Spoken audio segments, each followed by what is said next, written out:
नमस्कार, news point लेकर हाजिर हूं मैं राजीव।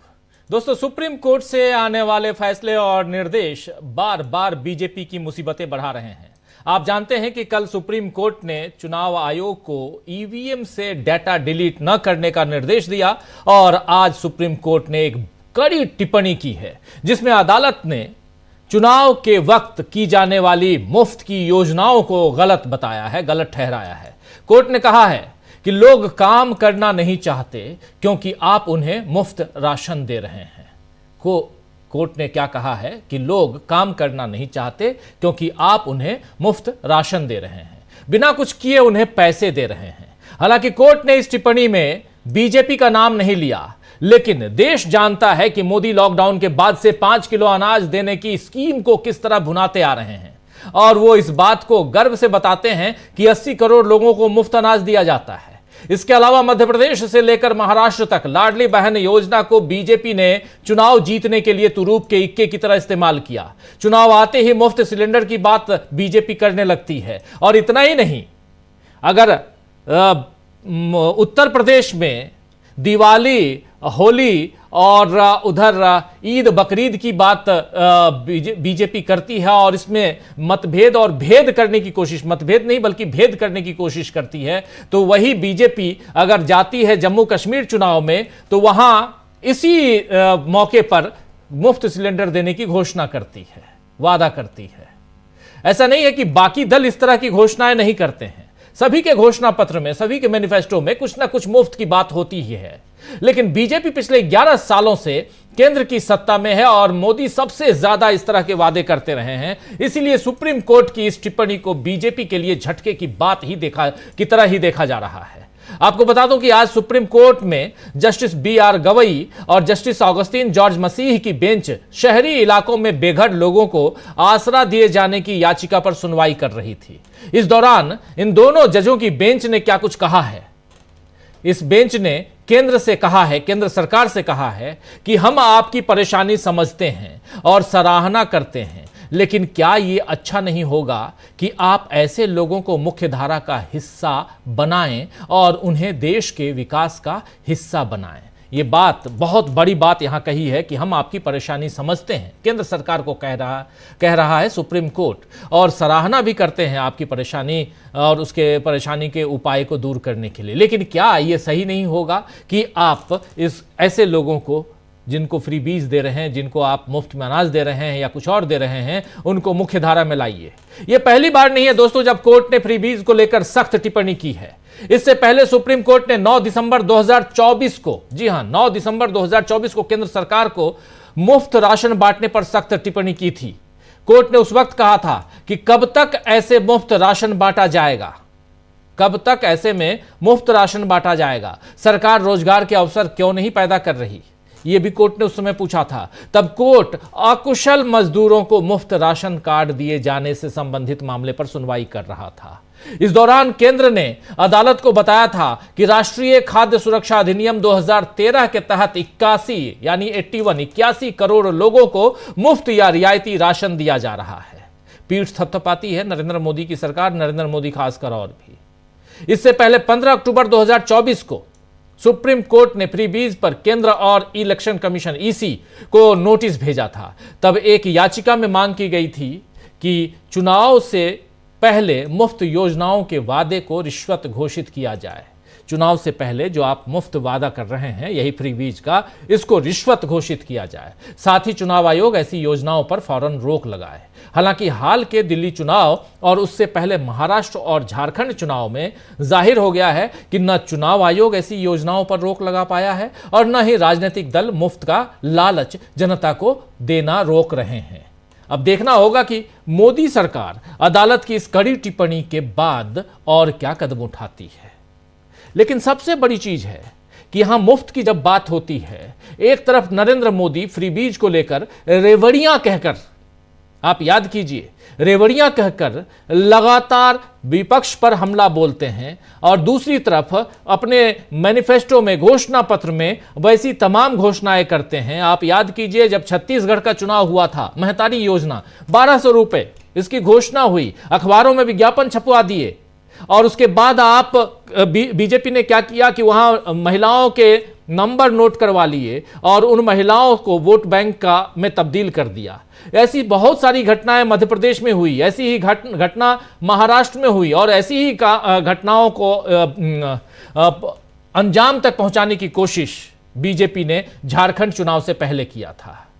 यह जरा सुन लीजिए। लेकिन दूसरी तरफ यह एक चेहरा है बीजेपी का, जहां बीजेपी लगातार ऐसी घोषणाएं करती रही हैं। मैं ये नहीं कह रहा हूं कि सिर्फ बीजेपी ही, दूसरे दल भी करते हैं, लेकिन सत्ता पर बीजेपी है, उसकी चर्चा ज्यादा होगी। दूसरी तरफ इलेक्शन कमीशन कह रहा है कि ये मेरे अधिकार क्षेत्र में नहीं है, हम इसको नहीं रोक सकते। लेकिन रेवड़ियों की जब बात आती है तो नरेंद्र मोदी के सुर कुछ और हो जाते हैं। जरा सुनिए नरेंद्र मोदी यहां क्या कह रहे हैं। आजकल हमारे देश में मुफ्त की रेवड़ी बांटकर वोट बटोरने का कल्चर लाने की भरसक कोशिश हो रही है। ये रेवड़ी कल्चर देश के विकास के लिए बहुत घातक है। इस रेवड़ी कल्चर से देश के लोगों को और खास करके मेरे युवाओं को बहुत सावधान रहने की जरूरत है।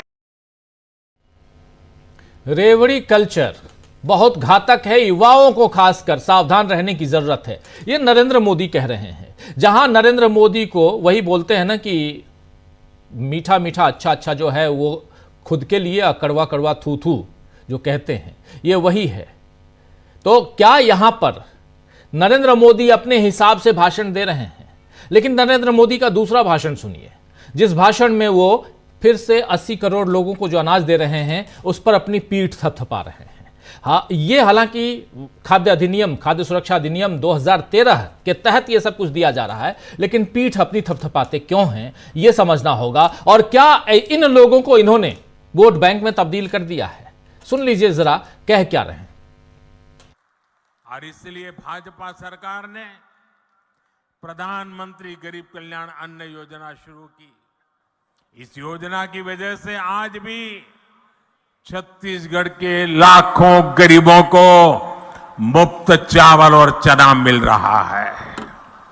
साथियों, प्रधानमंत्री गरीब कल्याण अन्न योजना सरकार के हिसाब से इस दिसंबर में पूरी हो रही है, लेकिन आपका ये बेटा जो गरीबी जी करके आया है, गरीबों के बीच से निकल करके आया है, ये आपका बेटा, आपका भाई, उसने एक और निश्चय कर लिया है। मेरे गरीब भाइयों बहनों, मैं देश के गरीब भाइयों बहनों को आज दूर की धरती से बताना चाहता हूं, मैंने निश्चय कर लिया है। देश के 80 करोड़ गरीबों को मुफ्त राशन देने वाली योजना को भाजपा सरकार अब अगले 5 साल के लिए और बढ़ाएगी।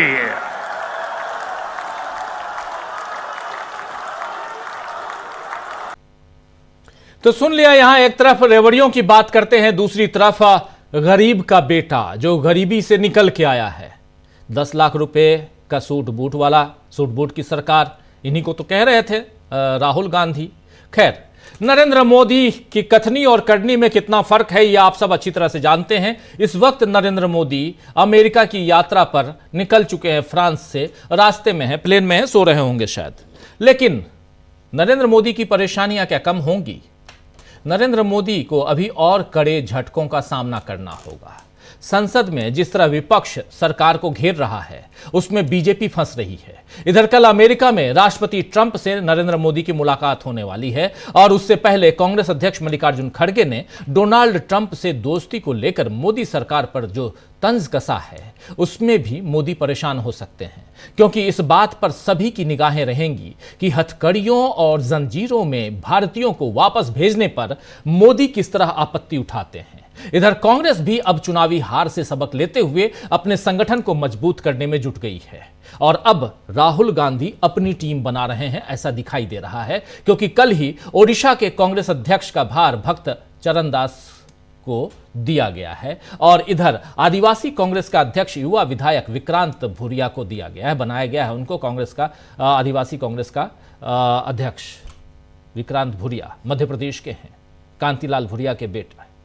ये फेर बदल बता रहे हैं कि आने वाले वक्त में कांग्रेस दलितों, पिछड़ों, आदिवासियों के अपने पुराने वोट बैंक को वापस लेने में सफल हो सकती है। तो आइए दोस्तों, आज इसी पर चर्चा करेंगे कि किस तरह सुप्रीम कोर्ट में जो एक केस ऐसे याचिका दायर की गई है जिसमें रेवड़ियों की बात और इस पर इन रेवड़ियों को रोकने के लिए कहा गया है, मांग की गई है, वहां उसी सुप्रीम कोर्ट से कैसे पड़ रही है बीजेपी को फटकार और क्या मोदी ऐसे बचा पाएंगे अपनी और सरकार की साख दोनों, इस पर चर्चा करेंगे। सुप्रीम कोर्ट ने कैसे बढ़ा दी है बीजेपी की परेशानी, क्योंकि सुप्रीम कोर्ट बीजेपी, कल आपने सुप्रीम कोर्ट की एक और खबर सुनी होगी जहां सुप्रीम कोर्ट ने साफ साफ इलेक्शन कमीशन को आदेश दिया था कि ईवीएम के जो डाटा हैं उसको डिलीट न करें, और डाटा डिलीट किया तो बहुत कुछ हो जाएगा।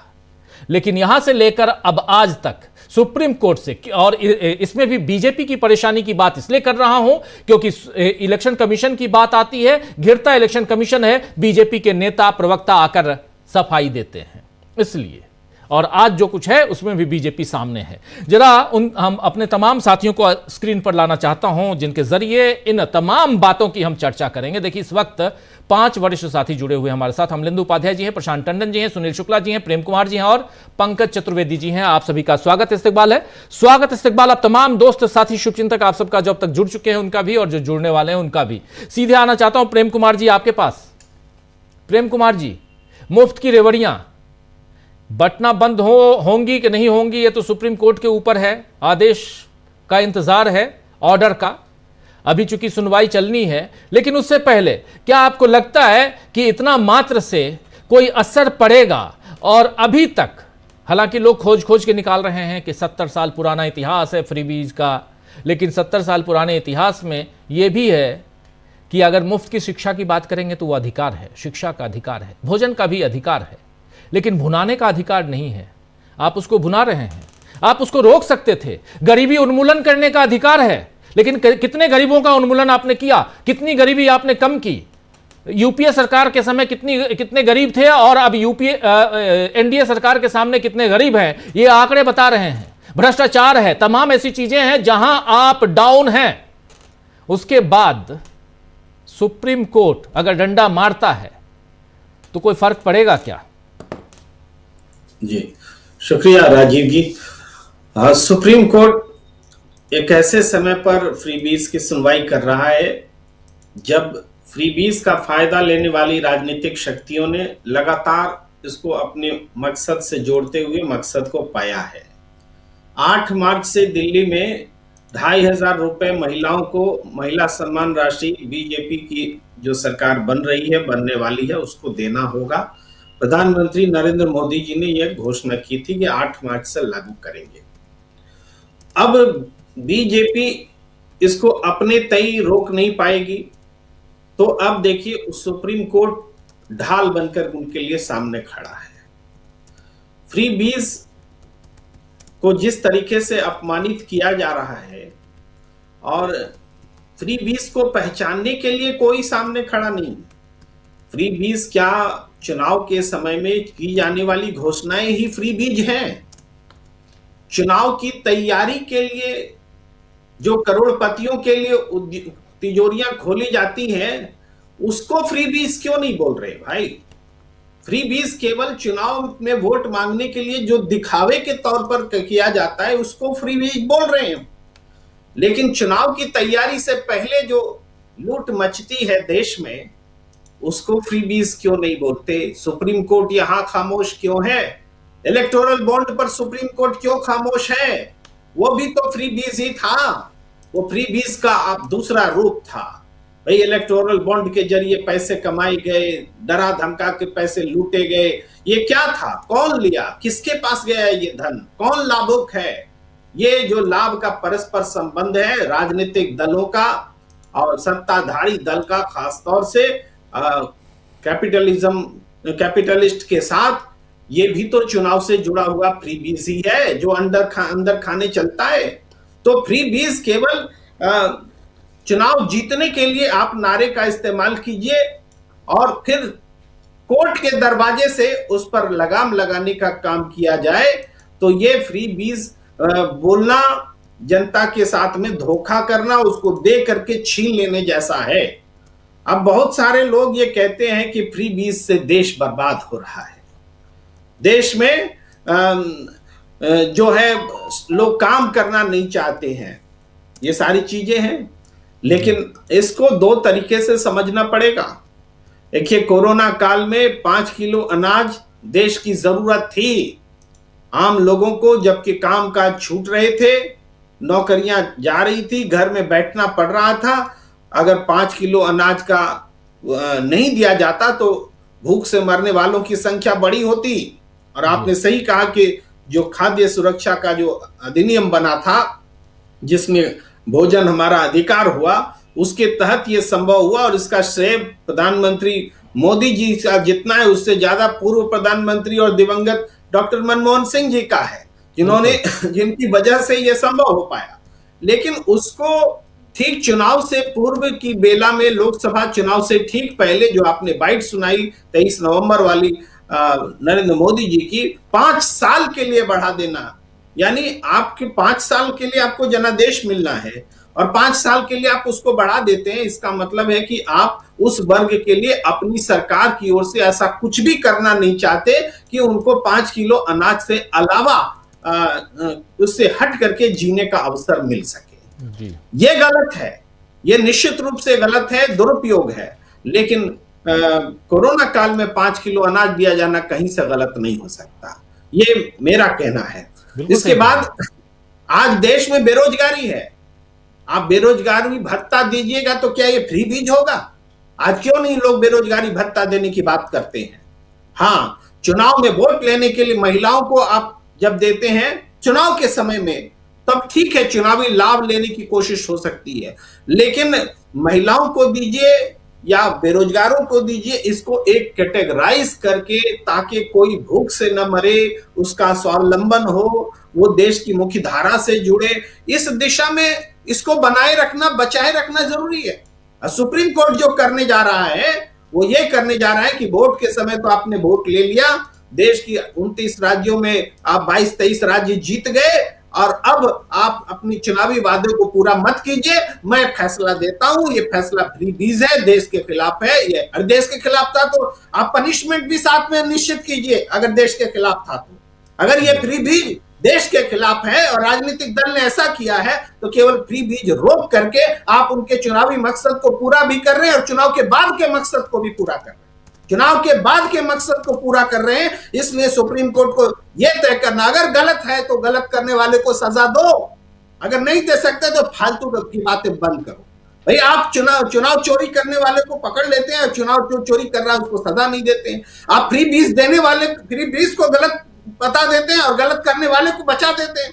चुनाव के बाद अपनी जिम्मेदारी मत पूरी कीजिए। इस हिसाब से सुप्रीम कोर्ट का फैसला जो है, ये जो भी संभावित फैसला दिख रहा है, इसमें जो आ रही है बातें, जो सोच आ रही है, उस सोच में ये करेक्शन के बिना, इस करेक्शन के बिना सुप्रीम कोर्ट अगर ऐसा कोई फैसला देती है तो ये चुनाव में राजनीतिक दलों के प्रभाव को और मजबूत करने वाला होगा। वादा करके चुनाव जीत लो, और जब जीत लो तो उसके बाद वो रेवड़ी भी मत दो जिसको आप रेवड़ी बोल रहे थे। ये मैं कहना चाहता हूं। जी राजीव जी, बिल्कुल बिल्कुल, आप सही कह रहे हैं। रेवड़ियों की बात और रेवड़ियों की बात के बीच जो कुछ भी यहां चल रहा है, क्या वो सही है, ठीक है? जरा आना चाहता हूं प्रशांत टंडन जी आपके पास। प्रशांत जी, आप इसको कैसे देखते हैं? प्रशांत जी, सबसे बड़ी चीज है कि एक तरफ प्रधानमंत्री नरेंद्र मोदी रेवड़ियों की बात करते हैं, सुप्रीम कोर्ट भी यहां पर नरेंद्र मोदी की बातों को कहीं ना कहीं देखिए तो आगे बढ़ाते हुए नजर आता है। लेकिन दूसरी तरफ नरेंद्र मोदी का दूसरा चेहरा देखिए, जहां संकल्प पत्र आता है, उनका संकल्प पत्र कहलाता है मैनिफेस्टो। उस मैनिफेस्टो में आप ऐसे ऐसे वादे करते हैं और कहीं ना कहीं घोटाला करते हैं। घोटाला शब्द इसलिए कह रहा हूं क्योंकि आपने छत्तीसगढ़ में वही किया, आपने मध्य प्रदेश में वही किया, आपने महाराष्ट्र में वही किया, आपने झारखंड में वही करने की कोशिश की, आपने हरियाणा में वही किया। कितने राज्यों को गिनाया जाए और आप खासकर महिलाओं के साथ उनको आप अपनी तरफ एक वोट बैंक में तब्दील करने के लिए ये तो कर ही रहे हैं। और ऐसे में अगर सुप्रीम कोर्ट का ऑर्डर आ जाता है कि बंद करो मुफ्त की रेवड़ियां बांटना, इसको भी थोड़ा आइडेंटिफाई करना होगा, एक बारीक सी लाइन खींचनी पड़ेगी कि क्या जो यहां पर प्रेम कुमार जी कह रहे थे कि क्या यहां पर ठीक है, क्या यहां गलत है, क्या यहां पर मुफ्त के हैं रेवड़ियां हैं और क्या यह आपका अधिकार है, यानी भोजन का अधिकार है वो अब कानून है, शिक्षा का अधिकार है वो कानून है, जैसे सूचना के अधिकार को खत्म कर रहे हैं धीरे धीरे। लेकिन इंपॉर्टेंट है इन चीजों पे, लेकिन आप दूसरी तरफ कर क्या रहे हैं कि पैसे जेब में डाल रहे हैं, लो जी ये पैसे लो, वो पैसे लो, वो पैसे लो, आराम से डेटा में खर्च करो और इंस्टाग्राम पे रील देखते रहो, उंगलियां घीसते रहो और खुश रहो। शाम को जो पीने वाले लोग हैं उनके लिए कुछ पैसे मिल जाते हैं, मस्त रहेंगे, लाइफ सेट है, और क्या चाहिए। प्रशांत जी। जी देखिए राजीव जी, दो बातें हैं इसमें। एक तो ये जो तथाकथित फ्रीबीज है या रेवड़ी, उसका एक पॉलिटिकल इम्प्लीकेशन है, राजनीतिक हथियार के तौर पे इस्तेमाल हो रहा है, और दूसरा उसका जो चेहरा है वो एक पॉलिसी मैटर है, पॉलिसी इनिशिएटिव है। तो दोनों चीज को एग्जामिन करना पड़ेगा। तो इतना बड़ा पॉलिसी इनिशिएटिव है अगर ये, तो क्या उसका कोई असर हो रहा है? इतने अगर 80 करोड़ लोगों को आप मुफ्त में अनाज दे रहे हैं, तो क्या वो पॉपुलेशन के कुपोषण की समस्या को हल कर रहा है? क्या वो स्कूल ड्रॉप आउट में कमी ला रहा है? क्या स्कूल का एनरोलमेंट बढ़ रहा है स्कूलों का? क्या लेबर फोर्स का साइज बढ़ रहा है, अवेलेबिलिटी बढ़ रही है? ये सब चीजें आपको देखनी होगी। मैं सिर्फ आपको एक आध डेटा देता हूँ राजीव जी, समझ में आएगा कि ये क्या हो रहा है। 80 करोड़ लोगों को मिल रहा है फ्री अनाज, और उसके अलावा तमाम जो लाडली बहना योजना, वृद्धावस्था पेंशन, तमाम और तरीके से कैश ट्रांसफर हो रहे हैं, किसानों को कैश ट्रांसफर हो रहा है। तो क्या ये भारत के बहुत बड़े पॉपुलेशन को गरीबी से ऊपर उठा रहा है? अब मैं सिर्फ आपको एक आंकड़ा देता हूं जी। गरीबी का जो पैमाना है दुनिया भर का, वो है $5.5 पर डे से नीचे अगर कोई कमा रहा है तो वो गरीब कहलाएगा, यानी लगभग ₹450 प्रतिदिन। भारत में इस वक्त 80% लोग हैं, 81%, लगभग 82% लोग हैं जो $5.5 यानी ₹450 प्रतिदिन से कम कमाते हैं आज भी। अब इसमें एक और आंकड़ा देता हूं आपको मजेदार। 2019 में 80% लोग थे जो गरीबी सीमा रेखा, जो ग्लोबल इंडेक्स है उसके हिसाब से आते थे, यानी ₹450 प्रतिदिन के भी नीचे जो लोग कमा रहे हैं 80% लोग थे। कैश ट्रांसफर तब भी हो रहे थे, मुफ्त अनाज तब भी मिल रहा था। अगले साल वो 83% हो गया। तो ये बढ़ कैसे रहा है? गरीबी की सीमा रेखा में जाने वालों की संख्या बढ़ रही है, बेरोजगारी बढ़ रही है, स्कूल में एनरोलमेंट कम हो रहा है, कुपोषण में कमी आ रही है, कमी नहीं आ रही है जैसी आनी चाहिए। तो इसका मतलब है कि ये जो आप बांट रहे हो, ये जनरल पॉपुलेशन की क्वालिटी ऑफ लाइफ को आगे नहीं बढ़ा रहा है। और दूसरा इसका असर क्या हो रहा है, जो आपने चर्चा की कि आप स्टडी करें कि ये जो जिन लोगों को ये मिल रहा है, उस पॉपुलेशन का मोबाइल का स्क्रीन टाइम कितना बढ़ रहा है। जो आप कह रहे हैं कि वो व्हाट्सएप देखता है, इंस्टाग्राम देखता है, मोबाइल का स्क्रीन टाइम कितना बढ़ रहा है, कितना इसने जीडीपी में कंट्रीब्यूट किया। इसलिए मैं कह रहा हूं कि फ्री बीज जरूरी है। भारत के संविधान का आर्टिकल 15 सरकारों को निर्देश देता है कि आप वेलफेयर स्टेप उठाएंगे, और लेकिन उसका कंट्रीब्यूशन जीडीपी में आना चाहिए, वो प्रोडक्टिविटी लिंक होना चाहिए। जैसे मान लीजिए मनरेगा है, मनरेगा क्या करता है, एकदम से आपकी जो वर्क फोर्स उसको बढ़ाता है, वो मार्केट में पैसा भेजता है, वो कोई ना कोई प्रोजेक्ट बनते हैं तो वो जीडीपी में और इंफ्रास्ट्रक्चर में डेवलपमेंट होता है। तो प्रोडक्टिविटी लिंक अगर है, अगर इंसेंटिवाइज कर रहे हैं आप कि आप लड़कियों को स्कूल भेजेंगे तो आपको इतना वजीफा मिलेगा, इतना पैसा मिलेगा, तब तो उसका कोई बेनिफिट होगा। दूसरा इसका नुकसान क्या हो रहा है कि वोट मिल गए आपको रेवड़ी बांट के, फ्री बीस बांट के, लेकिन वोट मिलने के बाद आप general infrastructure, health care, school, education, आप देखिए इस बजट को देख लीजिए, सब जगह पैसे में कटौती की गई है। मनरेगा में पैसे की कटौती की गई है, हेल्थ केयर में बजट में पैसे की कमी की गई है, एजुकेशन में पैसे की कमी की गई है जी। तो यानी आप पॉपुलेशन का ओवरऑल क्वालिटी ऑफ लाइफ को लिफ्ट करने के हिमायती नहीं है, आप लोगों को पैसा देकर वोट खरीद रहे हैं। इस पर डिबेट होनी चाहिए और डेटा आधारित, स्टडी आधारित डिबेट होनी चाहिए कि क्या ये जो नेशनल फूड सिक्योरिटी एक्ट के तहत जो ये फ्री बीस बांटे जा रहे हैं, ये राशन फ्री का बांटा जा रहा है, इसका पब्लिक डिस्ट्रीब्यूशन सिस्टम में क्या असर पड़ रहा है, क्या उसका पिलफरेज कम हो गया है, क्या उसमें चोरी कम हो गई है, कितना % कम हुई है, क्या उसकी लीकेजेस कम हुए हैं, बहुत सारी बातें हैं। इस पर कोई स्टडी नहीं हो रही है। ये स्टडी प्लानिंग कमीशन करता था जी। अब प्लानिंग कमीशन है नहीं, नीति आयोग है। नीति आयोग क्या करता है वही लोग जाने, लेकिन प्लानिंग कमीशन ऐसी स्टडीज करता था। यहाँ सब सीनियर पत्रकार बैठे जानते हैं सब कि प्लानिंग कमीशन में बहुत सारी ऐसी स्टडीज होती थी। ऐसी स्टडीज होनी चाहिए कि जब गवई साहब ने ये कहा तो गवई साहब भी किसी स्टडी के आधार पर नहीं बोल रहे हैं, उन्होंने खुद कहा ऑब्जर्वेशन के समय कि मैं व्यक्तिगत आधार पर बोल रहा हूं। व्यक्तिगत आधार कुछ नहीं होता है।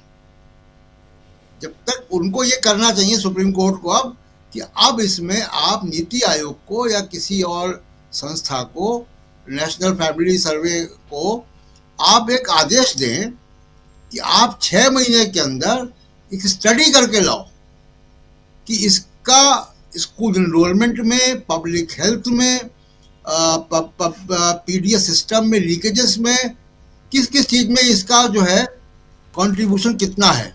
बिल्कुल। और इसका राजनीतिक इस्तेमाल बंद करना पड़ेगा।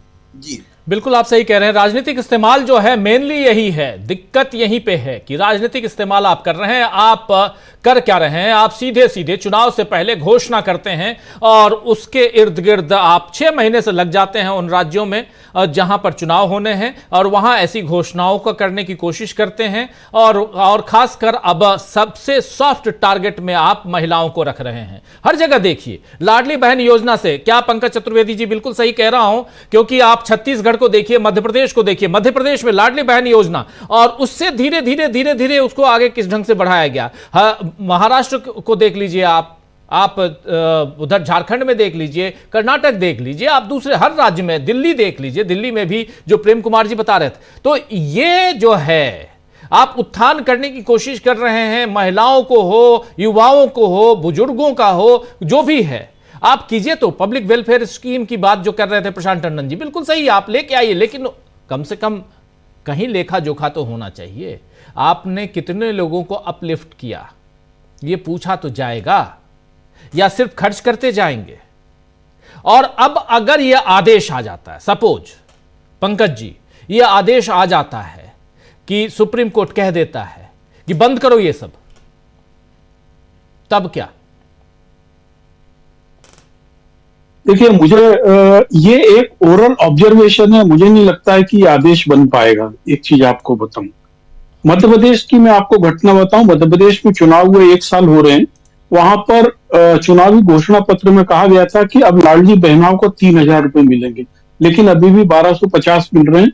उस पोजीशन में कि मध्य प्रदेश का जो कर्ज है सरकार का, वो उनका जो सालाना बजट है उससे ऊपर हो गया। 30,000 करोड़ से अधिक का उनके ऊपर कर्ज है इस समय।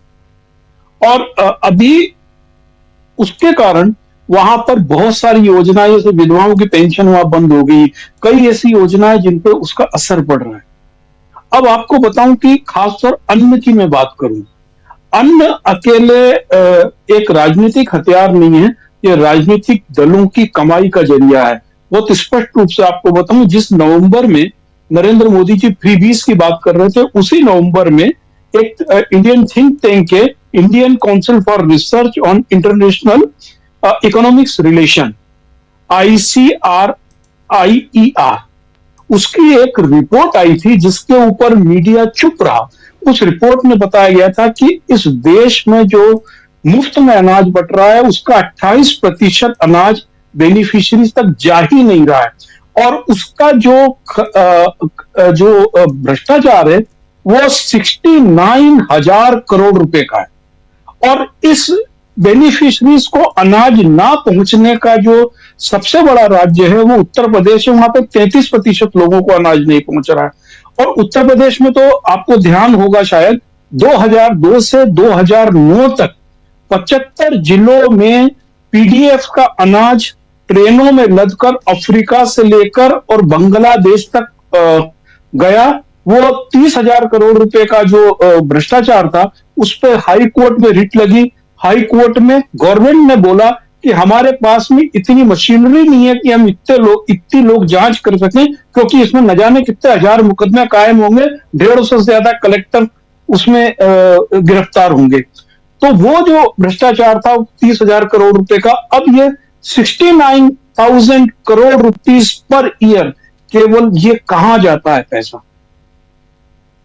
ये आंकड़ा है, ये एक बड़े ग्रुप ने किया है, ICRIER बड़ा ग्रुप है, उसके रिसर्च के ऊपर कोई भी दल, किसी ने भी, सब लोगों ने चुप्पी साध रखी। और देखिए हो क्या रहा है, हम लोग वर्क फोर्स नहीं तैयार कर रहे हैं। अभी जैसे प्रशांत जी बता रहे, लगातार तीसरे साल हम लोगों ने मनरेगा का बजट को कम किया।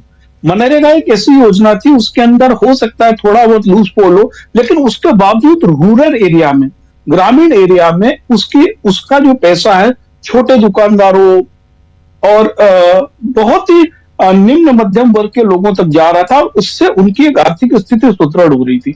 अभी बुंदेलखंड में छतरपुर टीकमगढ़ जिले के कई गांव 100% खाली हो गए, क्योंकि वहां पर मनरेगा का पैसा पहुंचा नहीं।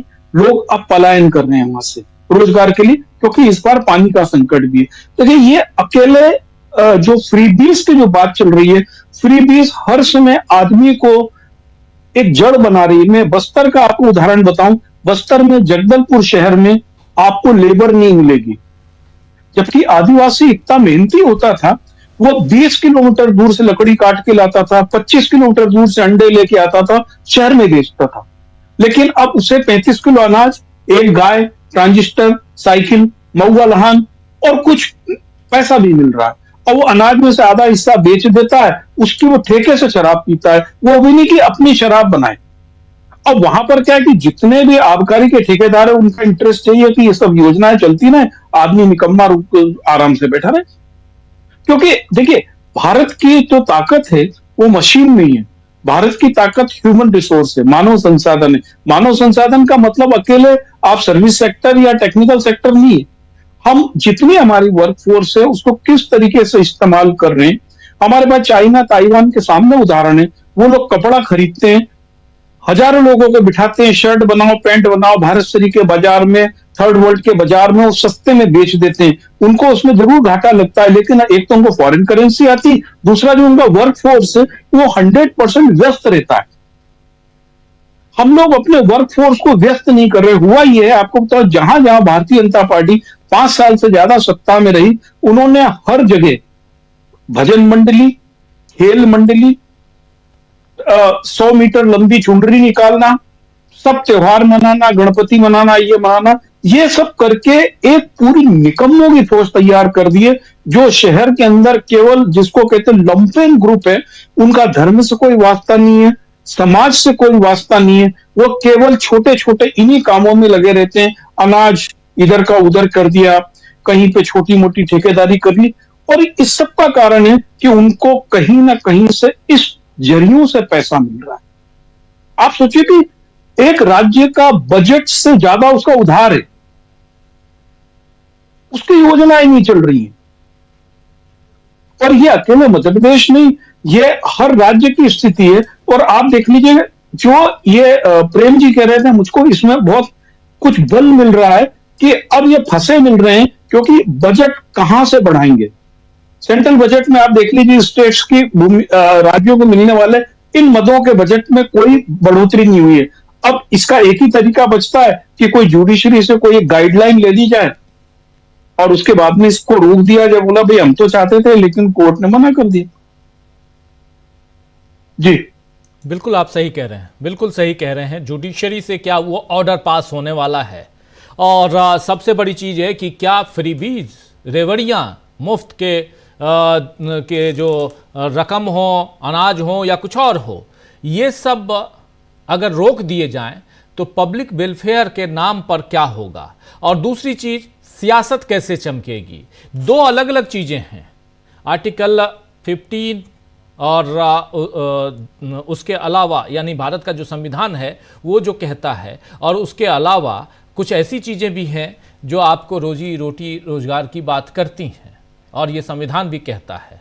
क्या यहाँ पर जो बातें आ रही हैं सुप्रीम कोर्ट से, जो कहा जा रहा है, वो इस पर प्रहार है या उस पर प्रहार है जो घोषणा पत्रों में कहा जाता है? इन सबको भी समझने की जरूरत। सुनील शुक्ला जी, कि इसको कैसे देखते हैं आप? और सुप्रीम कोर्ट की सख्ती कितनी है, कितनी होगी, ये तो आने वाला वक्त बताएगा। सुप्रीम कोर्ट लगातार घेरने की कोशिश तो कर रहा है, लेकिन पता नहीं वो हिम्मत हो सकता है हम में, आप में, हम लोगों में नहीं आ पा रही है जो हिम्मत वहाँ से आनी चाहिए, सुप्रीम कोर्ट से जो हिम्मत आनी चाहिए, ताकि हम लोग भी उस हिसाब से खुल के इसकी आलोचना कर पाएं। जम के आलोचना होनी चाहिए।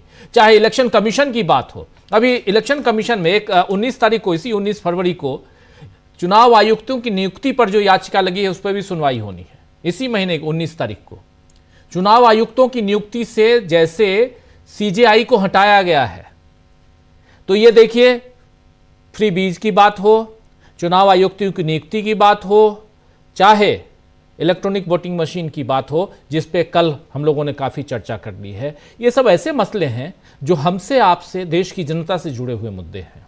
कहीं ना कहीं हम आप प्रभावित होते हैं। लेकिन सुप्रीम कोर्ट, क्या आपको लगता है कि उस दिशा में जाएगा जिस दिशा में हम लोग सोचते हैं?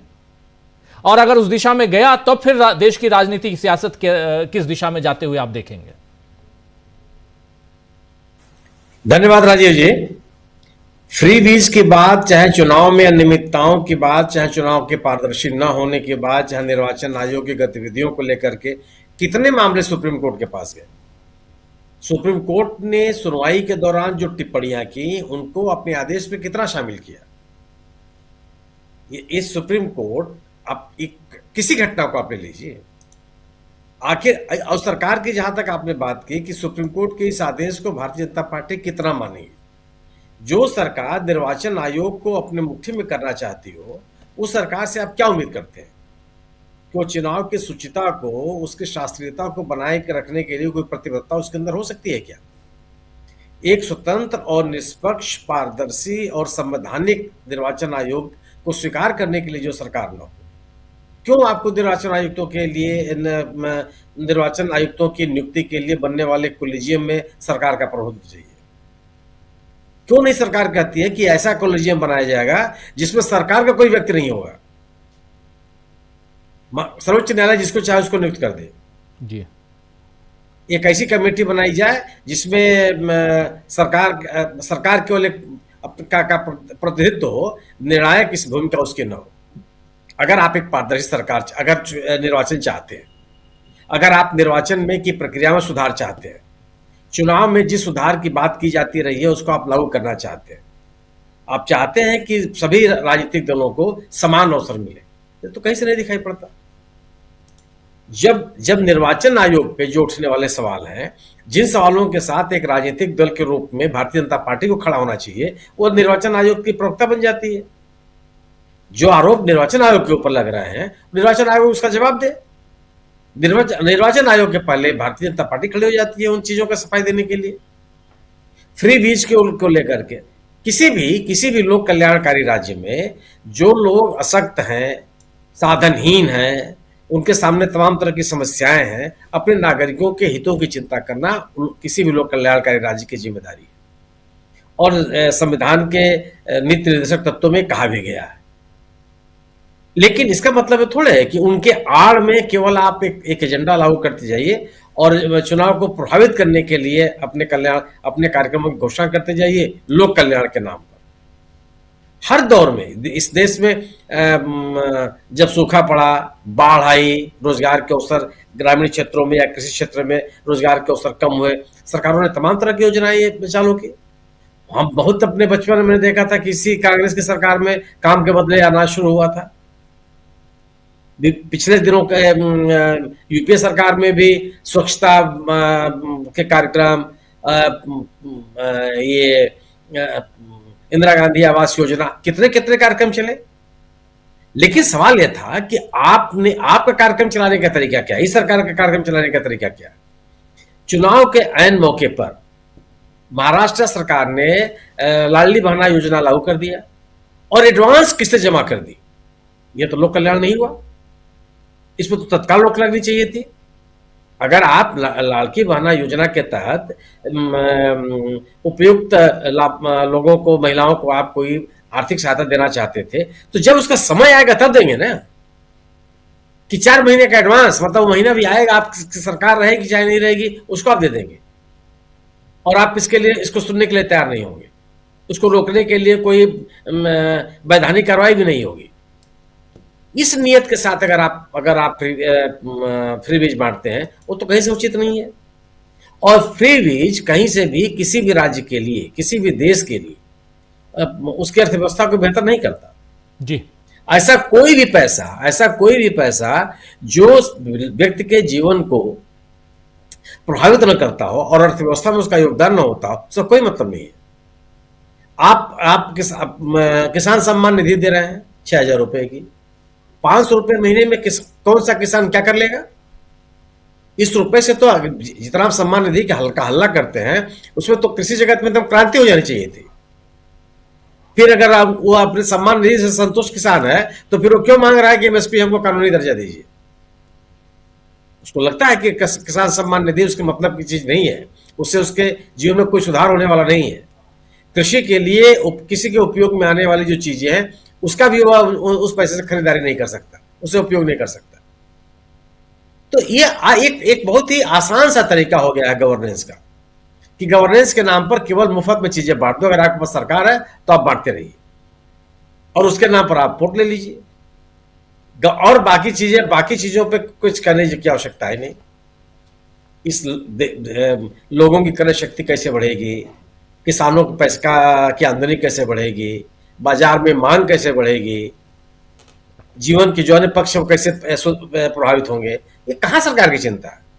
सर्वोच्च न्यायालय जो बात कह रहा है, उसको जो बात करने के बजाय अगर कोई निश्चित आदेश करे, वो आदेश तो हो नहीं रहा।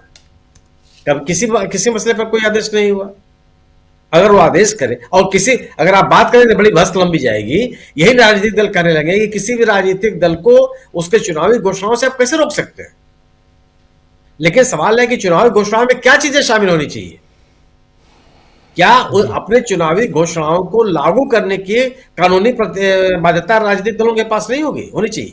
जो चाहेगा आप वही अनाउंस कर देंगे आप, जिससे आपको तात्कालिक राजनीतिक लाभ के लिए की जा रही घोषणाओं पर तो प्रतिबंध लगनी चाहिए। चुनाव की प्रक्रिया में सुधार की बात करने वाले लोग लगातार इसकी मांग करते चले आ रहे हैं और ये कहा जा रहा है कि निर्वाचन में कोई भी राजनीतिक दल का जो घोषणा पत्र है उसको बाध्यकारी बनाया जाए। कहां इससे बात कौन राजनीतिक दल इससे बात करने के लिए तैयार है? कौन सा राजनीतिक दल इस पर कौन सी प्रतिक्रिया दे रहा है? यह भारतीय जनता पार्टी तो इस मामले में माहिर हो गई है। भारतीय जनता पार्टी के नेता तमाम इस तरह के घोषणाओं को लेकर के उसके खिलाफ होते थे और आपने खुद भी प्रधानमंत्री जी के 2 भाषण सुनवाए और आप हर चीज देने के लिए तैयार है। हर चीज जिन चीजों का उन्होंने विरोध किया, हर चीज भारतीय जनता पार्टी के स्तर पर जायज है। सरकार में रहते हुए अगर अपने राज्य में कांग्रेस घोषित कर दे तो फ्री बीज है, मध्य प्रदेश की शिवराज सिंह चौहान सरकार घोषित कर दे तो लोक कल्याण है। जी हमारा और तुम्हारा जो फ्री बीज का अंतर का जो बहस है, इससे तो आप किसी का भला नहीं कर सकते हैं आप। और ये स्वाभाविक सी बात है कि अगर आप लोगों को मुफ्त में चीजें उपलब्ध कराते रहेंगे तो श्रम करने की किसी को क्या आवश्यकता है? आप निश्चित रूप से दीजिए। आप सरकार अपने दायित्व से बच नहीं सकती, उसकी जिम्मेदारी बनती है। अगर देश में सूखा पड़ जाए तो कहां से लोग अपना उनके खाने पीने की जरूरतें कौन पूरी करेगा? सरकार करेगी। लेकिन इसकी आड़ में केवल एक ऐसी प्रवृत्ति पैदा हो जाए कि आपको श्रम करने की आवश्यकता नहीं है, सरकार मुफ्त में चीजें उपलब्ध कराती रहेगी जी और उसका कोई सर्वेक्षण नहीं। वह योजना कितनी लागू हो रही है, नहीं लागू हो रही है, जरूरतमंदों को मिल रही है, नहीं मिल रही है, कितना दुरुपयोग है, कितना सदुपयोग है, इसमें कोई बात नहीं। एक तरफ 85 करोड़ लोगों को आप मुफ्त में भोजन देंगे और दूसरी तरफ दावा करेंगे कि हम तीसरी अर्थव्यवस्था हो जाएंगे दुनिया की। दोनों बातें तो एक साथ नहीं हो सकती। जिस देश की आधे से अधिक जनसंख्या अपने बूते अपनी जीविका नहीं चला सकती अपने मेहनत के बल पर, वह उस देश की अर्थव्यवस्था तीसरी हो जाए चाहे पहली हो जाए, क्या मतलब है उसका? अगर बढ़ते हुए अर्थव्यवस्था से उस देश का नागरिक लाभान्वित नहीं हो रहा है तो इस दावे का क्या मतलब है? तो ये जो मुझे नहीं लगता कि सर्वोच्च न्यायालय की इस आदेश से भारतीय जनता पार्टी के ऊपर कोई असर पड़ेगा। भारतीय जनता पार्टी अपनी कार्यशैली में कोई संशोधन कर लेगी, क्योंकि भारतीय जनता पार्टी को इसका लाभ मिल रहा है। भारतीय जनता पार्टी तो इस नैतिकता को भी स्वीकार करने के लिए नहीं तैयार होती कि कोई कार्यक्रम चुनाव के मौके पर क्यों लागू किए जाते हैं। जी आप दिल्ली का चुनाव देखिए। दिल्ली के चुनाव में दिल्ली में तमाम लोगों को केंद्र की सरकार ने लाखों लोगों को आवास उपलब्ध कराने के लिए क्या क्या वादा किया था, घोषणा की थी। चुनाव के मौके पर कुछ हजार मकानों का उद्घाटन किया गया और ये प्रधानमंत्री जी ने किया। जिन चीजों को रोका जाना चाहिए था, निर्वाचन आयोग की भी जिम्मेदारी बनती थी कि वह इस तरह की घोषणाओं से, इस तरह के उद्घाटनों से राजनीतिक दलों को, सरकारों को रोके। कुछ नहीं करती वो। निर्वाचन आयोग पे तत्काल या हर चुनाव के मौके पर आरोप लगता रहा कि वह सत्तारूढ़ दल को फैसिलिटेट करती रही कि वो जितने घोषणाएं हैं, जितने उसके राजनीतिक कार्यक्रम है वो पूरे हो जाए, तब उस चुनाव की तिथियां घोषित करेंगी। निर्वाचन आयोग ने कभी इस पर सफाई नहीं दिया। आखिर जब ये सवाल उठे कि महाराष्ट्र का चुनाव और हरियाणा का चुनाव एक साथ घोषित क्यों नहीं किया जा सकता, निर्वाचन आयोग ने कौन सी सफाई दी? ये आरोप लगाए गए कि महाराष्ट्र की सरकार को तमाम अपने इस तरह के फ्री बीज घोषणा करने के मौके दिए गए। उस पर निर्वाचन आयोग ने कौन सफाई दी? इतनी नैतिकता तो आप निर्वाचन आयोग के बाध्यकारी नियमों के साथ साथ राजनीतिक दलों के समक्ष भी होना चाहिए कि राजनीतिक दल समझे कि हम किस तरह का उदाहरण लोगों के सामने प्रस्तुत कर रहे हैं। तो मुझे तो नहीं लगता कि निर्वाचन की प्रक्रिया को बहुत पारदर्शी और शुचितापूर्ण बनाने के लिए भारतीय जनता पार्टी सत्तारूढ़ दल कोई पहल करेगा, क्योंकि इस पूरी की पूरी प्रक्रिया को दूषित करने की जिम्मेदारी अगर किसी को दी जानी चाहिए तो भारतीय जनता पार्टी के ऊपर इसका आरोप लगना चाहिए। जी बिल्कुल बिल्कुल। अब सुप्रीम कोर्ट क्या आदेश देता है इसका इंतजार रहेगा। अभी तो ये टिप्पणी है। सुप्रीम कोर्ट इस बात से नाराज है। सुप्रीम कोर्ट इस बात को बार बार पूछ रहा है कि आप, और कह रहा है कि आप जो बांट रहे हैं मुफ्त में, उससे बेहतर है कि लोगों को रोजगार दीजिए, लोगों के उत्थान की बात कीजिए, उनको आगे बढ़ाइए। उनके लिए आपके पास, सरकार से सुप्रीम कोर्ट ने पूछा है कि उसके लिए, उन लोगों के लिए जो हाशिए पर हैं, उनके लिए, उनके उत्थान के लिए, उनको आगे बढ़ाने के लिए आपके पास क्या प्लान है भाई साहब, वो बता दीजिए। सरकार से सुप्रीम कोर्ट पूछ रहा है। लेकिन क्या सरकार वो प्लान बताएगी? इलेक्शन कमीशन से भी ये पूछा गया था सुप्रीम कोर्ट की तरफ से पिछले साल 2024 में कि ये जो मुफ्त की रेवड़ियां बांटने की जो घोषणा होती है, इस पर क्या इलेक्शन कमीशन रोक लगाएगा? तो इलेक्शन कमीशन ने कह दिया था हाथ खड़े करके कि ये काम हम नहीं कर सकते, ये पार्टियों का अधिकार क्षेत्र है और इसमें हम हस्तक्षेप नहीं कर सकते। ये तो हम लोग देख रहे हैं। इलेक्शन कमीशन अगर चाहता तो ये कह सकता था कि माननीय मोदी जी, आप जो 1 तारीख को बजट लेके आ रहे हैं, इस बजट को 5 के बाद ले आइए। 1 साल 1 तारीख की जगह आप 6 तारीख को कर लीजिए, 7 तारीख को कर लीजिए। लेकिन इलेक्शन कमीशन ने तो ऐसा किया नहीं। इलेक्शन कमीशन ने उसको होने दिया। उसके बाद अखबारों में खूब विज्ञापन छपे, मिडिल क्लास को लुभाने की कोशिश हुई। 12 लाख रुपए तक आपको टैक्स नहीं देना पड़ेगा, यह कहा गया। अब आगे क्या होगा, कितने टैक्स देने होंगे, कितने नहीं देने होंगे, उस बिल का इंतजार है लोगों को। कल फिर है संसद का सेशन, कल से संसद सत्र, कल आज छुट्टी थी, कल है। अब कल देखते हैं वो बिल पेश होता है या नहीं होता है। लेकिन ये सुप्रीम कोर्ट यहां पर अगर लगाम लगाना चाहे तो बहुत कुछ कर सकता है। क्या सुप्रीम कोर्ट उसी दिशा में चल रहा है जिस दिशा में लेकर जा चुके हैं पूर्व सीजेआई माननीय डीवाई चंद्रचूड़ साहब? यह भी देखना होगा, आने वाले वक्त में पता चल जाएगा कि अब सीजेआई साहब कहां लेके जाते हैं। बहुत कुछ है, लेकिन इन सब के बीच मुफ्त की रेवड़ियों से फायदा है या नुकसान? मुफ्त की रेवड़ियों से महिलाओं, पुरुषों, बच्चों, युवाओं, बुजुर्गों, इनको फायदा हो रहा है, इस समाज को फायदा हो रहा है या नहीं हो रहा है? यह भी एक बड़ा सवाल है। अमलिंदु उपाध्याय जी।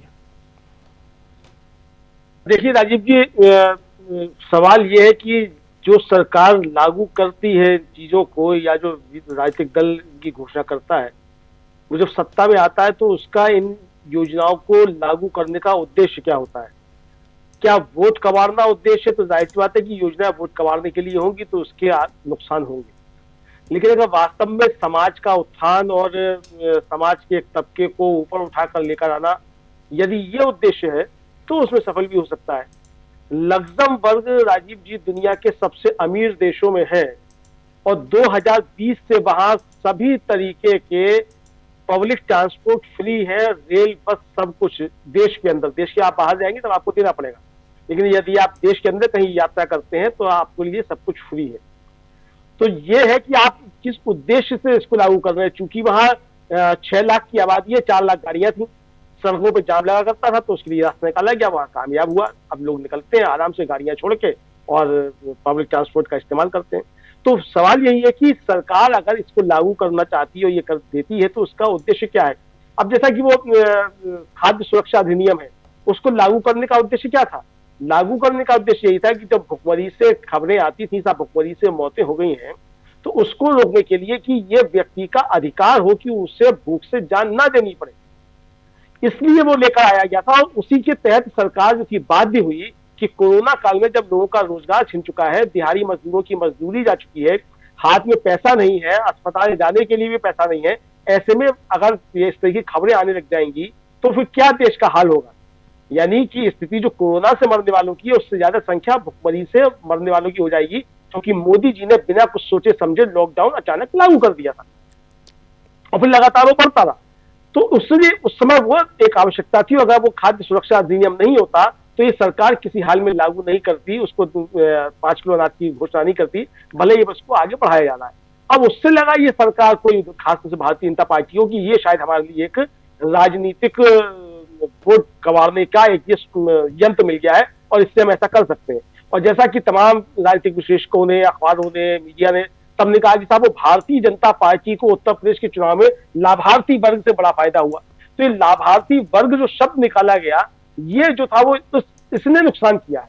अब जहां तक सवाल ये है कि जस्टिस गवई साहब ने और जिस तरीके से इस पर टिप्पणी आई है सुप्रीम कोर्ट की, राजीव जी, एक तो ये मौखिक टिप्पणियां, मुझे लगता है कि जज साहिबान को मौखिक टिप्पणियां नहीं करनी चाहिए, जो भी उनको कहना है वो लिखित में आदेश दे। क्योंकि मौखिक टिप्पणी तो हमारे चंद्रचूड़ साहब भी कर रहे थे धर्मस्थल विधेयक को लेकर, और उसके नतीजे हम लोग देख रहे हैं कि क्या नतीजे आ रहे हैं। तो जो भी कहना है जज साहिबान को, आप अपने आदेश में कहिए। आप जज मतलब कुर्सी पर, सुप्रीम कोर्ट के जज की कुर्सी पर बैठकर आप कुछ भी भाषण दे दें, और वो भाषण आपका जो निचली अदालतें वाली इतनी नजीर और उसके दुष्परिणाम सामने आने लगते हैं। तो आपको जो भी कहना है आप लिखित में कहिए, अपने आदेश में कहिए। आपको अगर सरकार को कोई आदेश देना है तो सरकार को आदेश दीजिए। उसके बाद फिर ये कि बहुत सी सीमा रेखा होती है, सुप्रीम कोर्ट की अपनी सीमा रेखा है, राजनीतिक दलों की अपनी सीमा रेखा है, संसद की अपनी एक सीमा रेखा है। तो बहुत सी चीजें वो तय करती हैं, संविधान भी तय करता है कि एक नागरिक का अधिकार क्या है। क्योंकि लोक कल्याणकारी राज्य है तो लोक कल्याणकारी राज्य है तो लोक कल्याणकारी नीतियां भी होंगी। अगर आप ये कहने लग जाए तो आप सबको स्वास्थ्य जो आप फ्री में दे देंगे तो हर कोई जो बीमार पड़ने लग जाएगा, तो ये तो कोई तर्क नहीं हुआ कि अगर सबको फ्री में इलाज मिलने लग जाएगा तो हर कोई बीमार पड़ना शुरू कर देगा, कोई शौक से बीमार पड़ेगा। तो ये तर्क नहीं है, ये आपकी निजी भावनाएं हो सकती हैं तो बहुत सी चीजें हैं जिनको तय करना पड़ेगा कि फ्रीबीज क्या है। फिर दूसरा ये कि जैसे प्रशांत जी ने भी कहा, डाटा क्या है, किस डाटा के आधार पर, जब ये डाटा ले सरकार है, सरकार के पास कोई डाटा ही नहीं है कि कितने लोग गरीब है कितना नहीं। अब उस दिन सोनिया गांधी ने राज्य की राज्यसभा में मसला उठाया कि जनगणना नहीं हो रही है, 2011 की जनगणना के आधार पर आप 5 करोड़ राशन दे रहे हैं, लगभग 10 करोड़ लोगों के राशन नहीं बने हैं जो जनगणना ना होने की वजह से वो सीमा में आ नहीं पा रहे, उनको नहीं मिल पा रही ये सुविधा, जबकि मिलनी चाहिए। तो बहुत सारे इफ एंड बट्स है। तो केवल एक आपका भावना मन में आई तो उससे काम नहीं चलने वाला है। सरकार की बदनीयती, राजनीतिक दलों की बदनीयती बिल्कुल अपनी जगह पर ठीक है, लेकिन उसको ये भी देखना पड़ेगा कि उस बदनीयती के साथ साथ क्या राज्य जो है वो अपनी कल्याणकारी भूमिका से हट तो नहीं रहा है। इसके जरिए आप इस पे प्रहार करके कहीं ऐसा तो नहीं है कि आप सरकार के लिए रास्ता खोलने जा रहे हो कि वो कल्याणकारी राज्य की भूमिका से हट जाए और कर्जे माफ हो तो सिर्फ प्रधानमंत्री के मित्रों के माफ हो या पूंजीपतियों के माफ हो, गरीबों के माफ नहीं हो। तो बहुत सारी ये मतलब एक लंबी बहस का मसला है। मुझे लगता है कि ये सिर्फ एक आदेश से या किसी जज साहब के मन में कुछ आ गया उनके कह देने से हल होने वाली चीज नहीं है।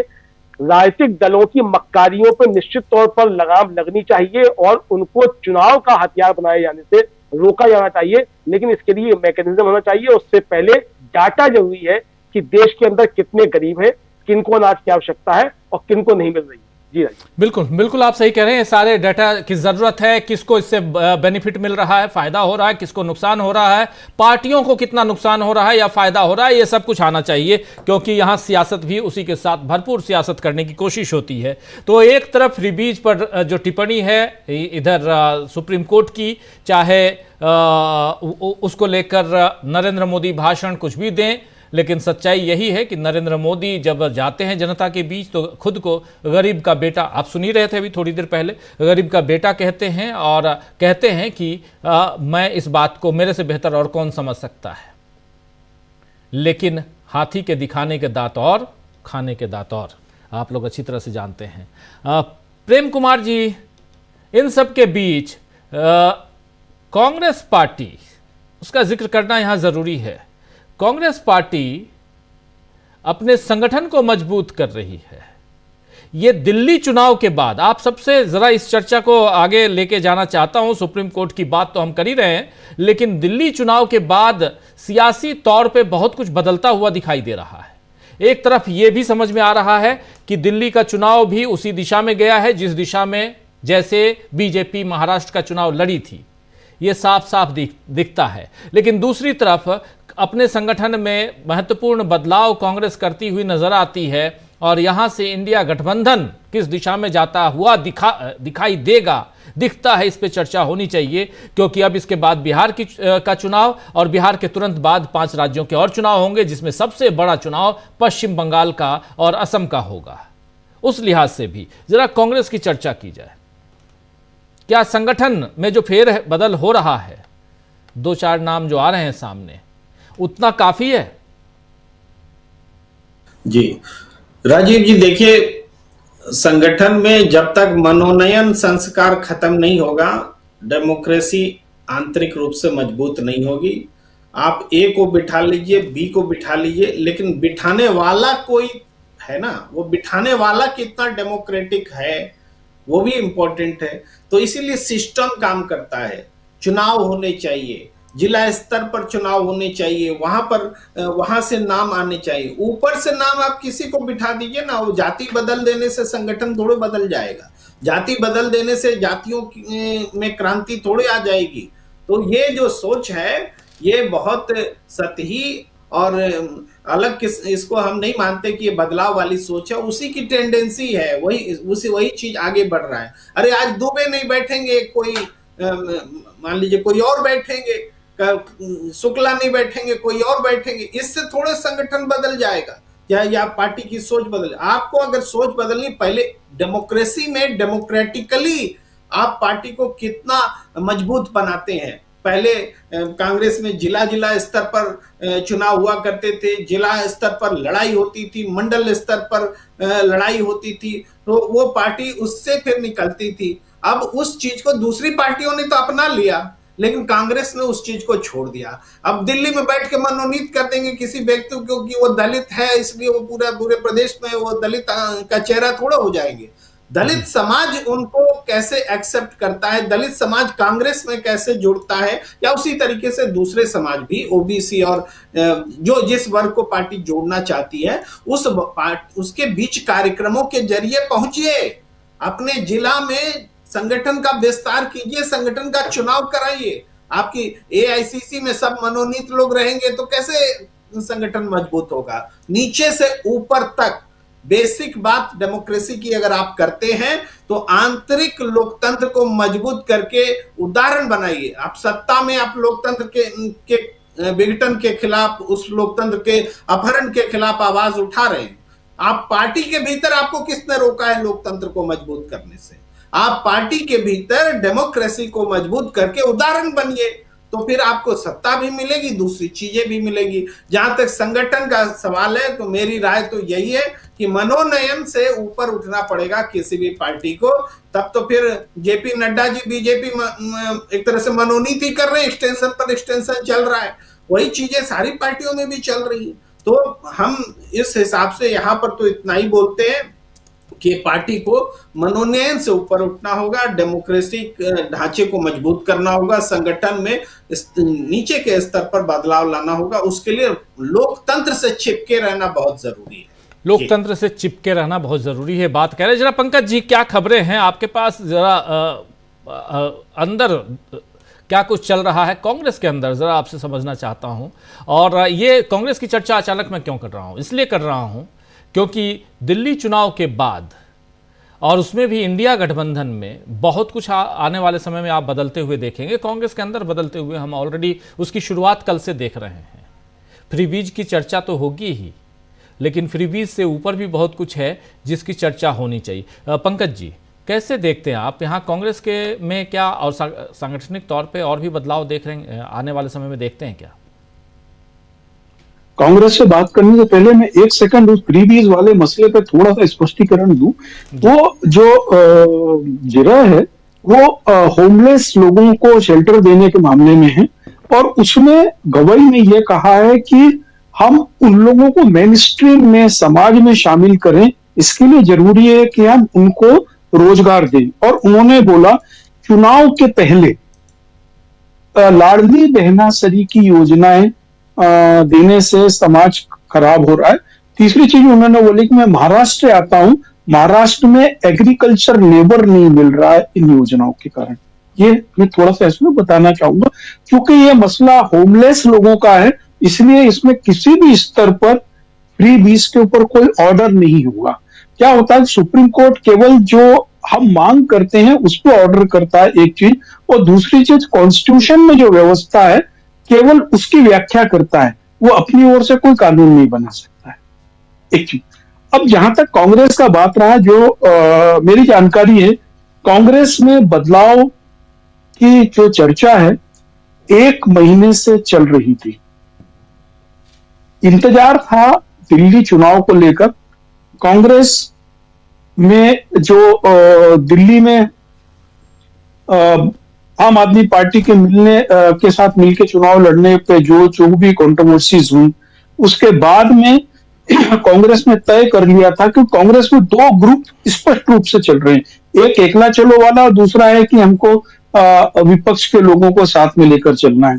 लेकिन अब राहुल गांधी का जो मुझको नजरिया समझ में आ रहा है, वो कह रहे हैं कि चाहे रास्ता चाहे जितना लंबा हो, हम कंप्रोमाइज नहीं करेंगे। कंप्रोमाइज यानी कि हम अपनी इज्जत को दांव पे लगाकर ऐसी पार्टियों के साथ नहीं जुड़ेंगे जो पार्टियां इंडिया गठबंधन के लिए हर समय कंट्रोवर्सी खड़ी करती हैं, बड़ी पार्टी की बात को नहीं मानती है। कांग्रेस इंडिया गठबंधन बिग ब्रदर की भूमिका में ही आगे ले जाएगी, एक चीज। दूसरा, जहां तक संगठन का बात रहा, प्रियंका वाड्रा के जीतने के बाद में इसके रीस्ट्रक्चर का पेन एंड पेपर वर्क लगभग पूरा हो गया था, और मुझे ऐसा लगता है कि शायद पार्टी में कार्यकारी अध्यक्ष भी बनाए जाएं। सेक्रेटरी, जनरल सेक्रेटरीज के तो भूमिकाओं को बदलना तय ही है। बहुत सारे युवा चेहरे सामने आएंगे, और खास तौर पर बिहार के लिए इस समय कांग्रेस बहुत ज्यादा मेहनत करने के मूड में है। पश्चिम बंगाल में वो अपनी उपस्थिति दर्ज कराएगी। शायद जैसी चर्चा है कि राहुल गांधी एक लंबी वहां पर पदयात्रा शुरू करें। यदि वहां पर पदयात्रा शुरू करते हैं तो एक कैडर जो कांग्रेस का घर बैठ गया है वो बाहर निकलेगा, और उसकी शुरुआत हो चुकी है। जंगीपुर से 2 बार मेंबर ऑफ पार्लियामेंट रहे प्रणव दा के बेटे, आज कांग्रेस में वापिस आ गए। वो वहां के लिए एक महत्वपूर्ण मैसेज है, और उस पोजीशन में कि वो टीएमसी को छोड़ के वापिस आए। जबकि लोग कहते थे आमतौर पर राज्य में जो सत्ता में उसको छोड़कर कोई आना नहीं चाहता है, लेकिन जिस तरीके से अभिजीत मुखर्जी वापिस आए हैं, और मुझे लगता है कि अभी बहुत सारे कांग्रेसी लीडर्स बंगाल से लौट के आएंगे। बिहार में एक बहुत बड़ी मांग साफ साफ चल रही है कांग्रेस कैडर की कि हम वहां पर ताकत से चुनाव लड़े और इस बार आरजेडी के सामने बहुत ज्यादा कॉम्प्रोमाइज नहीं करें। असम में पूरी तरीके से गोगोई लगे हुए हैं, वो परमानेंट वहां पर आंदोलनों के जरिए और मांगों के जरिए वो स्पष्ट रूप से हैं। मुझे लगता है कि कांग्रेस का बड़े स्तर पर चेहरा बदलने वाला है। बहुत सारे जो मठाधीश बने बैठे हैं वो सब बदलने वाले हैं, और ये विशुद्ध प्रियंका और राहुल की टीम होगी। और कोशिश ये की जा रही है कि दोनों टीम के बीच में बेटर कोऑर्डिनेशन हो, जिससे कि एक कॉन्फ्लिक्ट ऑफ इंटरेस्ट इनकी टीम के बीच में खड़ा हो, और शायद आने वाले 15 दिन में बहुत सारे राज्यों के प्रमुख जिनकी बकाया है वो चेंज हो। हरियाणा में चूंकि लोकल बॉडी इलेक्शन है, और हरियाणा में भी कह दिया गया है कि लोकल बॉडी इलेक्शन के तत्काल बाद विद इन 1 मंथ आप जिला स्तर पर कमेटियां गठित करें, अदरवाइज वहां पर शायद बदलाव संभव होगा। हरियाणा से लेकर पश्चिम बंगाल तक और दिल्ली से लेकर बिहार तक बहुत कुछ है जो कांग्रेस के अंदर, और इसका असर देश की सियासत पर। कांग्रेस की चर्चा इसलिए क्योंकि इंडिया गठबंधन को घोषित या अघोषित तौर पर कांग्रेस ही लीड कर रही है, ये भी तय मानिए।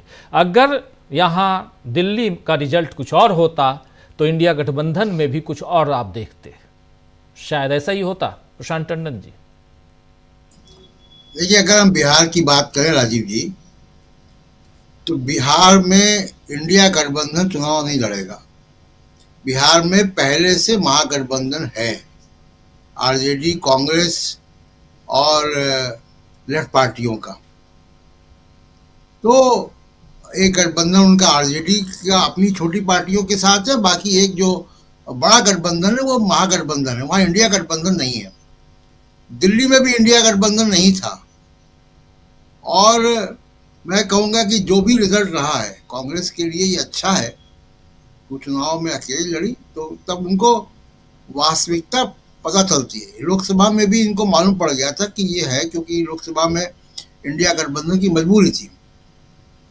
लेकिन अभी बिहार के पहले करना क्या है, 2 बातें मैं कहूँगा कि बिहार पे फोकस, और आपका जो मूल सवाल है डिबेट का कि कांग्रेस को क्या करना है।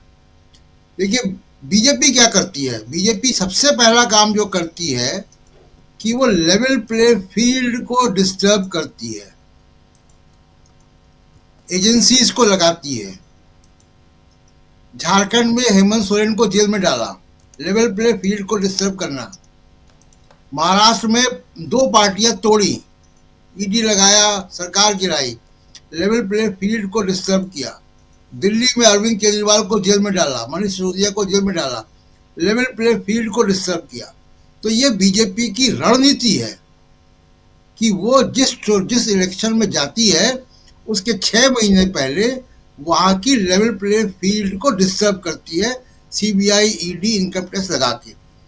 बिहार में भी कोई नया ऐसा हादसा नहीं हुआ है, लेकिन ये बीजेपी की स्ट्रेटजी है। तो बिहार में हम मान के चले कि वो लेवल प्ले फील्ड को डिस्टर्ब करने के लिए कुछ करेगी, एक बात। दूसरी बात, हरियाणा के चुनाव में काउंटिंग के 10 घंटे पहले वोट बढ़ जाते हैं। महाराष्ट्र में 40 लाख वोट बढ़ गए लोकसभा और विधानसभा के बीच में। 37 लाख 38 लाख लोग वोट बढ़ गए। तो एक तो इलेक्टोरल डेटा वाला काम होता है, दूसरा नंबर 1 लेवल प्ले फील्ड, दूसरा काम इलेक्टोरल डेटा के साथ छेड़छाड़, और फिर तीसरा काम जो है वो नफरत का नैरेटिव। झारखंड में लेकर गए थे, नहीं चला, दिल्ली में लेकर आए, वो चल गया, महाराष्ट्र में लेकर चले, चल गया। थोड़ी सी दिक्कत जो अभी फ्री बीस भी डिस्कस हो रहा था पहले राउंड में जी, उसकी भी सही एनालिसिस नहीं होती है। क्या महाराष्ट्र के चुनाव लाड़की बहना ने जिता दिया कि महाराष्ट्र का चुनाव 37 लाख जो नए वोटर आए, जो अज्ञात वोटर है, उन्होंने जिता दिया? इसका एक तफसीस इसकी होनी चाहिए ना। बिल्कुल। तो ये बीजेपी की बेसिक रणनीति है। उसके बीच में मीडिया, उसके बीच में धर्म, उसके बीच में नफरत, ये सब चीजें नैरेटिव के स्तर पर है, लेकिन लेवल प्ले फील्ड को डिस्टर्ब करती है बीजेपी की इलेक्टोरल स्ट्रेटजी है।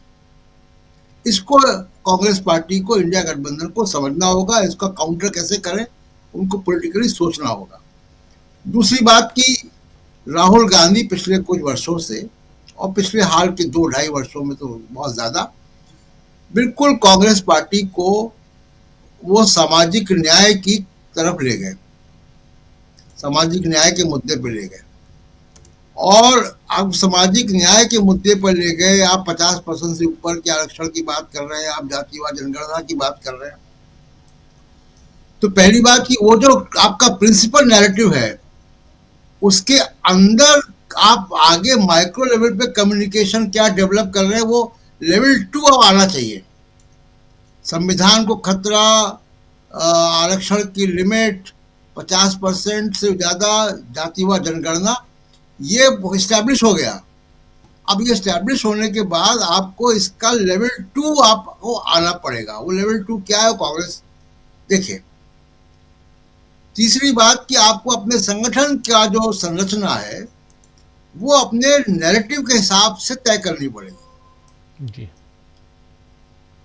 जब आप ये कहते हो कि 90 सेक्रेटरी में इतने फलाने, इतने इतने, तो वो फिर वो उंगली कांग्रेस की तरफ भी आती है कि भाई आप अपना तो बताओ। तो कांग्रेस को अपने प्रिंसिपल नैरेटिव जो है सामाजिक न्याय का, उसके हिसाब से पार्टी को कैलिब्रेट करना होगा। बाकी जो उनकी कम्युनिकेशन की चीजें वो हम लोग कई बार बात करते रहते हैं, लेकिन मुख्य तौर पर ये चीजें हैं।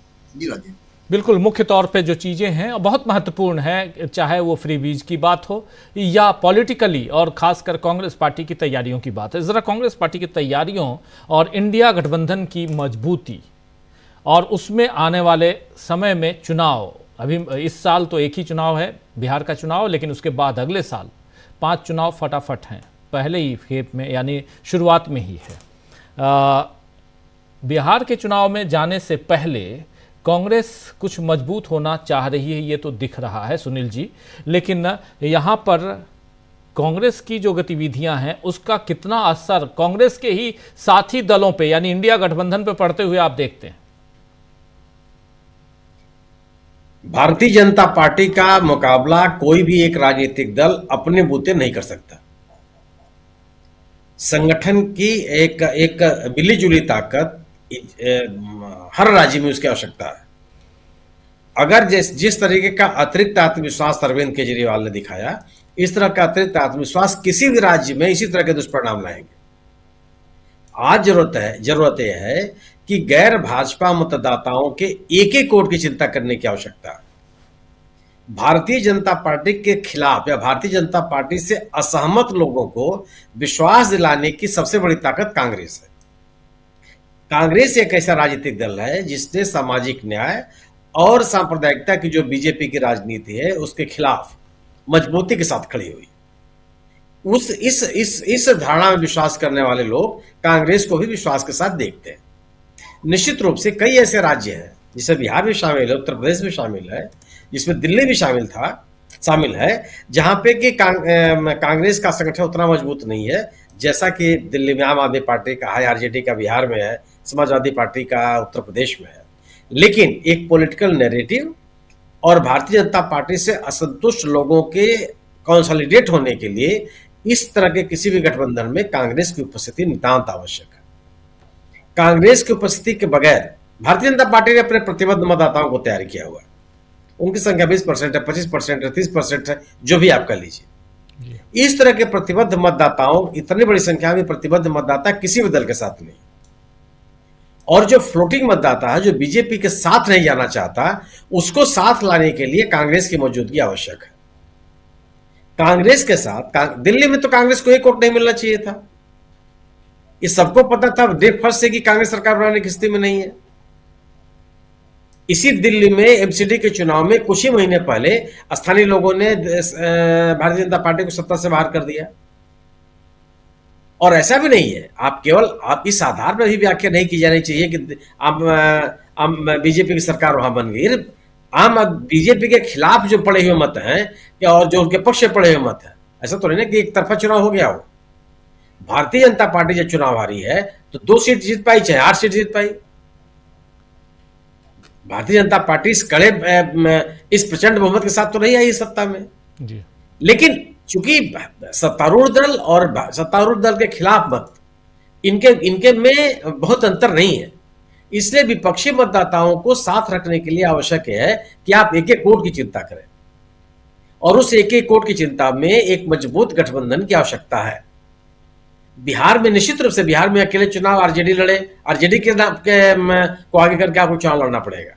लेकिन अगर आरजेडी ये सोचती हो कि वो कांग्रेस को अपने साथ नहीं रखेगी और चुनाव लड़ लेगी, तो मुझे नहीं लगता कि उसको सफलता मिलेगी जिस सफलता की उम्मीद करना चाहती है।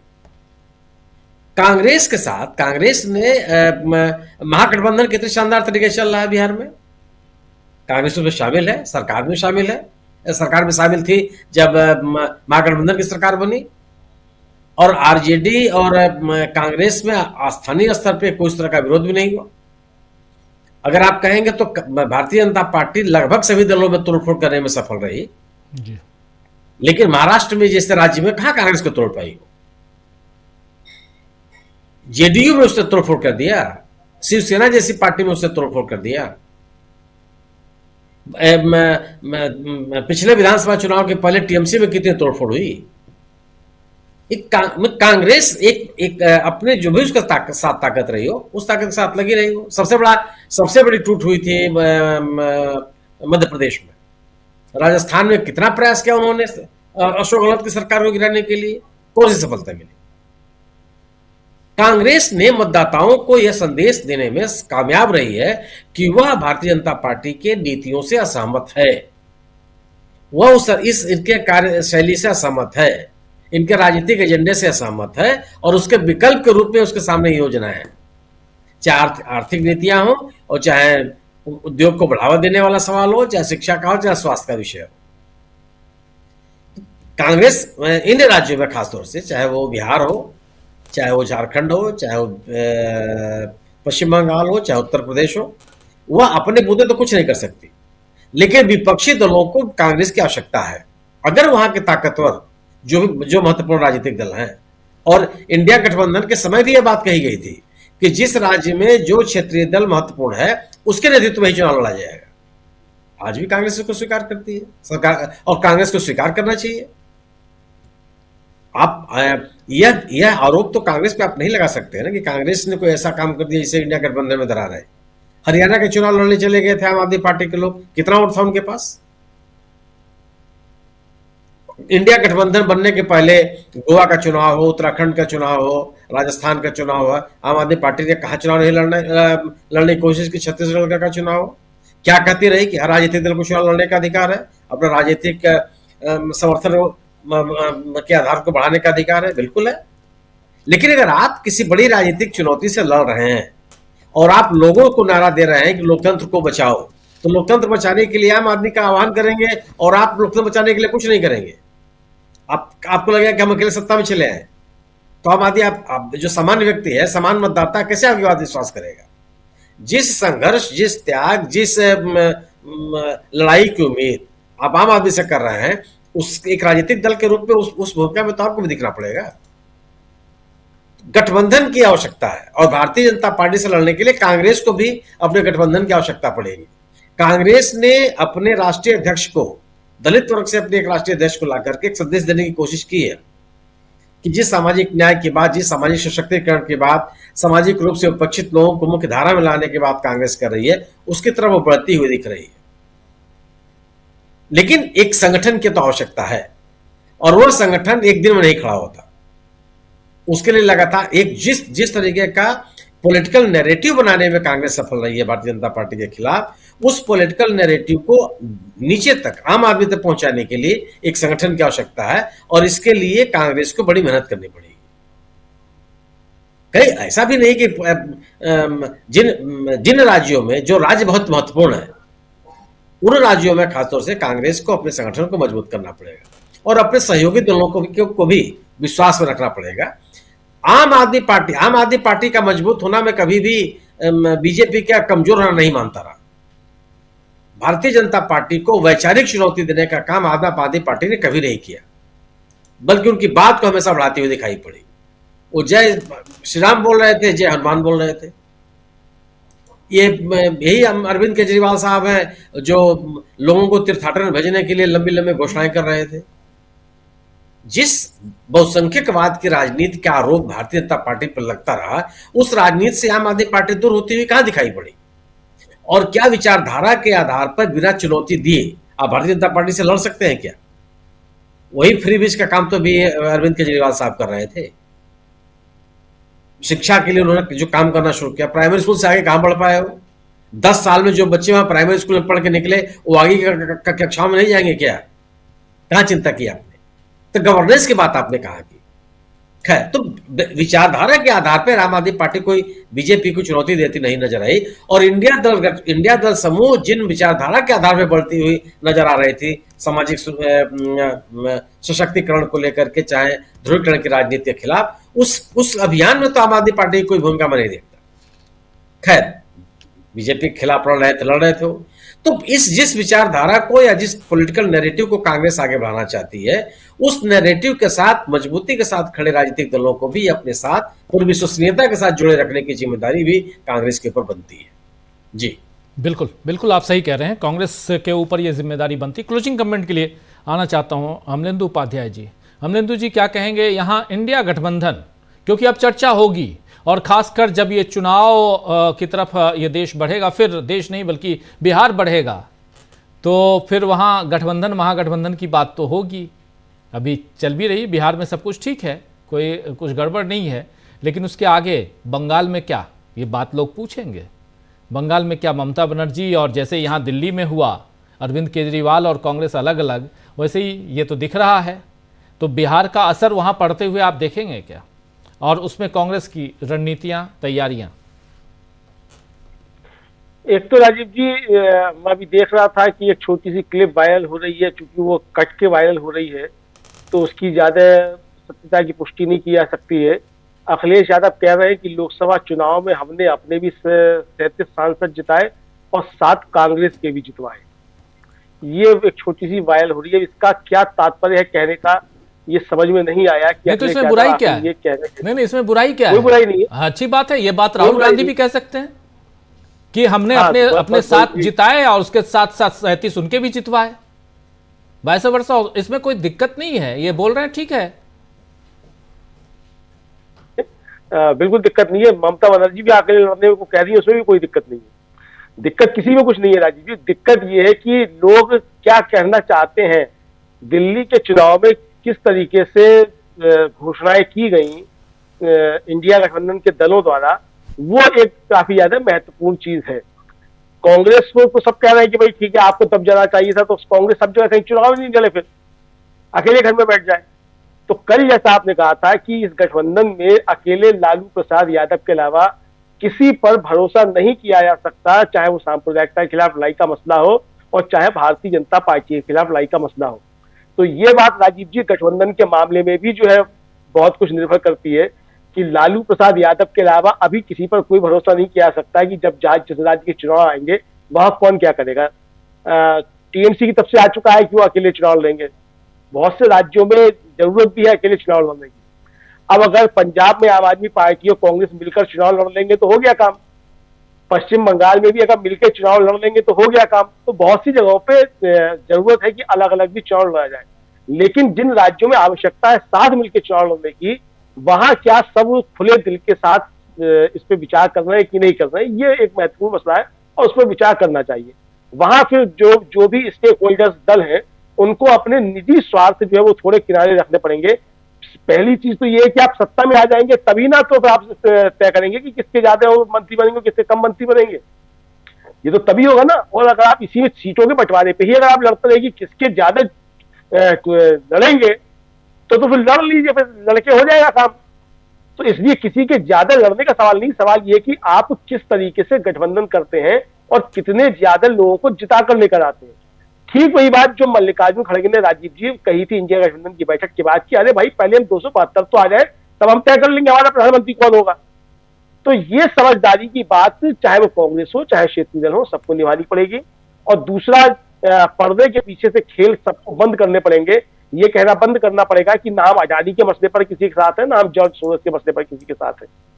अगर कोई मसला है और अगर सबसे बड़ा दल उसको लेकर आगे बढ़ रहा है तो आपकी अगर उससे ना इत्तफाकियां हैं तो आप उसको उजागर मत कीजिए कि आपकी किस मसले पर क्या ना इत्तफाकियां हैं। आप किसी की शादी में जाइए, कोई किसी की शादी में जाने से किसी को नहीं रुक रहा है, लेकिन अगर किसी की शादी में जाने का ये असर पड़ने लग जाए कि गठबंधन के ऊपर इस तरीके से वैचारिक आंच आने लग जाए तो वो फिर दिक्कतें पैदा होती है। तो ये बहुत सारी प्रैक्टिकल दिक्कतें हैं वो आएंगी, लेकिन सबसे बड़ा लक्ष्य जो है वो लक्ष्य यही है कि आपको किस तरीके से पावर में आना है, सत्ता में आना है। और भारतीय जनता पार्टी जिस तरीके से काम करती है उसकी काट आपके पास बूथ स्तर तक क्या है ये आपको तैयार करके चलना पड़ेगा। क्योंकि मॉडल राजीव जी आ चुका है, महाराष्ट्र मॉडल ही दिल्ली में अपनाया गया है। वो बातें अलग की है कि साहब कांग्रेस नहीं लड़ती तो क्या होती, अरे अगर मिलके भी लड़ती तब भी यही आता, मिलके अगर लड़ती तब भी ऐसे ही परिणाम आते और हो सकता है और ज्यादा खराब आते मिलकर लड़ने पर। क्योंकि जो तैयारियां दूसरी तरफ की हैं उन तैयारियों को ध्यान देना है। जहां संजय राउत ने कहा कि वो जो 46 लाख वोटर है जो महाराष्ट्र में थे वो दिल्ली आ गए और दिल्ली से वो बिहार जाएंगे, बिहार से उत्तर प्रदेश आएंगे, तो वो आएंगे। तो इस पे आपकी क्या लड़ाई करनी है, तो इसकी तैयारियां अभी से करेंगी, वरना आप सीटों का बंटवारा करते रह जाएंगे। दूसरा अपने वोटर जो है वो 46 लाख यूपी से बिहार, बिहार से बंगाल और बंगाल से उत्तर प्रदेश लेके आता रहेगा और सरकारें बनाता रहेगा और आप सीटों के बंटवारे पर ही लड़ते रह जाएंगे। तो असली काम ये करना है, सीटों के बंटवारे तो होते रहेंगे राजीव जी। बिल्कुल सही कह रहे हैं आप, ये इम्पोर्टेंट पहलू है। इस पर विपक्ष को, इंडिया गठबंधन को एकजुट होकर बैठकर चिंतन मनन करके सोचना होगा। सिर्फ मीडिया में आके बात कर लेने से, प्रेस कॉन्फ्रेंस कर लेने से, चाहे वो संजय राउत हों या राहुल गांधी हों या सुप्रिया सुले हों या इधर अखिलेश यादव हों, इन तमाम नेताओं को ये सोचना पड़ेगा कि आखिर आप अगर कह रहे हैं, आप किसी न किसी क्लू के, आपके पास कुछ ना कुछ सोर्स तो है, तथ्य तो है, तभी तो आप आ रहे हैं और कह रहे हैं कि इतने नए मतदाता कैसे जुड़ गए। और कुछ तो उसके उदाहरण भी आ रहे हैं, जैसे मेरठ में जो कुछ हुआ, न्यूज़ लॉन्ड्री ने उसकी तहकीकात की है। मेरठ, मुजफ्फरनगर, इन सब में कि कितने मतदाताओं के नाम काटे गए, कितने मतदाताओं के नाम जोड़े गए। न्यूज़ लॉन्ड्री के हिसाब से मेरठ चुनाव में, और वो उसमें भी अरुण गोविल को जिताने के लिए भाजपा के कैंडिडेट थे। अरुण गोविल रामजी हुआ करते थे किसी ज़माने में सीरियल में। 61,365 मतदाताओं के नाम हटा दिए गए और 1 लाख से ज़्यादा मतदाताओं के नाम जोड़े गए। ये 61,365 मतदाता मेरठ में, लोकसभा चुनाव की बात कर रहा हूं, मेरठ में हटाए गए और 1 लाख से ज़्यादा जोड़ दिए गए। कैसे जोड़ दिए गए? ये कौन है मतदाता जो आ गए 1 लाख, और कौन है जो 61,000 से ज्यादा मतदाता वहां से चले गए, शिफ्ट हो गए? तो ये समझना जरूरी है और इन चीजों पे काम करना होगा इन पार्टियों को, इन दलों को, चाहे वो राहुल गांधी हो, चाहे ममता बनर्जी हो, चाहे अखिलेश यादव हो, तेजस्वी यादव हो, चाहे इधर अरविंद केजरीवाल हो, अगर वो इंडिया गठबंधन के साथ ही बने रहना चाहते हैं तो। और खासकर ये नॉर्थ साइड के नेताओं का नाम जिक्र इसलिए मैं कर रहा हूं क्योंकि खेल इधर ही है। बाकी अगर खेल उधर भी रहता, दक्षिण में भी, तो बल्ले बल्ले 400 पार हो जाते नरेंद्र मोदी। नहीं हो पाए ना, इसलिए जरूरी है। आप बिल्कुल सही कह रहे हैं अमलेंदु उपाध्याय जी, बिल्कुल सही कह रहे हैं कि यहां ये जोड़ने घटाने का, मतदाताओं की सूची में जोड़ने घटाने का जो खेल है ये बहुत महत्वपूर्ण है। थोड़ा सा यहां से कर लो, थोड़ा ईवीएम से कर लो और थोड़ा अपने साथियों से कर लो, बाकी तो पैसे बांट ही लो। सब कुछ चलता है तो चुनाव में सब कुछ जायज है। इसलिए यहां जरूरी है कि अभी से 6 महीने 7 महीने का वक्त है। बिहार चुनाव में इन तमाम दलों को, खासकर इंडिया गठबंधन को मजबूती के साथ इन पहलुओं पे, और ये तय मानिए कि जिस ढंग से महाराष्ट्र का चुनाव जीता गया या करवाया गया, जिस ढंग से दिल्ली का चुनाव करवाया गया, उसी हिसाब से बिहार का चुनाव भी होगा। अगर नहीं चेते तो बिहार भी गया, और तब नीतीश बाबू भी कहीं नहीं रहेंगे, सिर्फ एक पार्टी रहेगी, भाजपा। यह भी तय मानिए, सिर्फ भाजपा रहेगी, और भाजपा ने बिहार में अभी तक अपने मुख्यमंत्री नहीं बनाए। भारतीय जनता पार्टी का मुख्यमंत्री नहीं है, और वहां के उप मुख्यमंत्री कह रहे हैं कि अटल बिहारी वाजपेयी का सपना था कि भारतीय जनता पार्टी का मुख्यमंत्री हो। वो सपना पूरा हो जाएगा। हम लोग विश्लेषण करते रहेंगे, एग्जिट पोल देते रहेंगे, खेल उधर से आ जाएगा। चलिए खैर, इस चर्चा को खत्म करें। बहुत बहुत शुक्रिया अदा करता हूं अमलेंदु उपाध्याय जी, बहुत शुक्रिया पंकज चतुर्वेदी जी, प्रशांत टंडन जी, सुनील शुक्ला जी, प्रेम कुमार जी, आप सबका बहुत शुक्रिया, बहुत धन्यवाद। आप तमाम साथियों, आप सबका भी बहुत बहुत शुक्रिया अदा करता हूं। बहुत गंभीर चर्चा होने लगती है और उस पर बात करना ज़रूरी है। इस खेल को समझने की ज़रूरत है।